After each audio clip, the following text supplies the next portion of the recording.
Friends, welcome to delta news.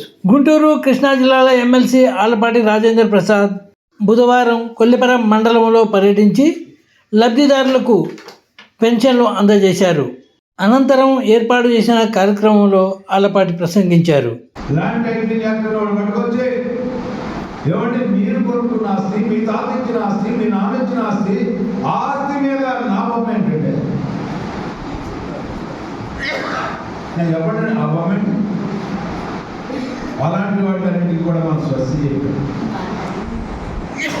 ఒక Aadhaar card ఇస్తే జగన్మోహన్ రెడ్డి బొమ్మ, ఒక పాస్ పుస్తకం ఇస్తే జగన్మోహన్ రెడ్డి బొమ్మ, ఒక రాయి ఇస్తే జగన్మోహన్ రెడ్డి బొమ్మ. ఈ బొమ్మల కథ ఈ రోజున అందరూ కూడా తెలిసిన కథ కాబట్టి ఈ రోజున 11 సీట్లు రావడానికి కారణమైంది. ప్రజల్ని మోసం చేద్దాం అనుకుంటే, అధికారం వాళ్ళ కోసమే అనుకుంటే, అధికారం అనేది వాళ్ళు సంపాదించుకోవడం కోసమే అనుకుంటే, మరి ఈ రోజున పరిస్థితి 11 సీట్లకి ఏ రకంగా దిగజారో ఈ రోజున మనకు పూర్తిగా తెలుస్తుంది.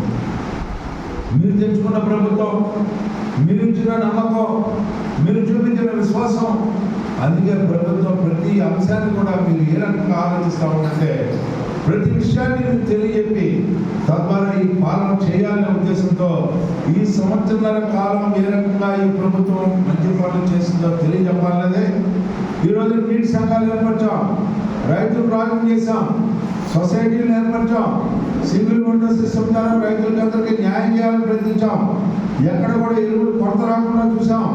ఇలాంటి కార్యక్రమాలన్నీ మనం చేస్తే గత ప్రభుత్వంలో రైతులను లాఠీ చేతలు చేయించారు, టీచర్ల చేత మధ్య పంపించారు, పైగా వర్గతత్వాలు, కులతత్వాలు, మతత్వాలు రకరకాల పొగలు పోయి ఆ రకమైనటువంటి నాశనం చేసినటువంటి ప్రభుత్వాన్ని మనం చూసాం. ఇలాంటి పరిస్థితి నుంచి ఏ రకంగా అయితే మనం ప్రభుత్వాన్ని తెచ్చుకున్నామో, మనం కోరి ఏది తెచ్చుకున్నటువంటి ప్రభుత్వానికి మీ అందరి యొక్క సహాయ సహకారాలు ఉండాలని చెప్పి ఆ రకంగా మీరు ఆశీర్వదించమని చెప్పి కోరటానికి ఈ 18 నెలల కాలం ఒక స్వర్ణయుగం అని చెప్పి, ఈ స్వర్ణయుగం కొనసాగాలి అంటే అది మన అందరి యొక్క మద్దతు, మన అందరి యొక్క సహకారం ఉండాలని చెప్పి ప్రజల అండతో నడిచే ప్రభుత్వం, ప్రజాప్రభుత్వం, ఇలాంటి ప్రభుత్వాన్ని మనందరం కూడా కాపాడుకోవాలని చెప్పి, అండగా ఉండాలని చెప్పి కోరుకుంటూ నాకు ఈ అవకాశం ఇచ్చిన మీ అందరికీ కూడా హృదయపూర్వకమైనటువంటి ధన్యవాదాలు తెలుపుకుంటున్నాను.